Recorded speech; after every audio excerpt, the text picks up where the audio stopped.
குழந்தைகள் புராணங்களில் கூறப்படும் கண் அரக்கரை சந்தித்தனர். அதன் உடல் முழுவதும் கண்களால் நிரம்பியிருந்தது. அதை பார்த்ததும் பயத்தில் மயற்கால்கள் குத்திட்டு நின்றன. நல்ல வேளையாக அவர்கள் முன்னரே இதை பற்றி அறிந்திருந்தனர். கிடைத்த தகவலின்படி இந்த அரக்கனுக்கு வெங்காய நீர் என்றால் பெரும் பயம்.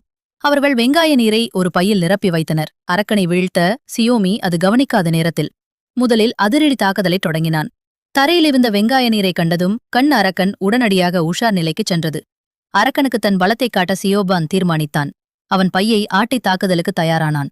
இளமையான இந்த குழந்தைகளை பார்த்த கண்ணரக்கன், தாராளமாக வாருங்கள் என்று சவால் விட்டது. ஆபத்தான தருணத்தில் சியோமி துணிச்சலுடன் ஒரு முழுவாளி வெங்காய நீருடன் கண் அரக்கனை தாக்கினாள். ஆனால் அரக்கன் சியோமியின் பலத்தை குறைத்து மதிப்பிட்டது.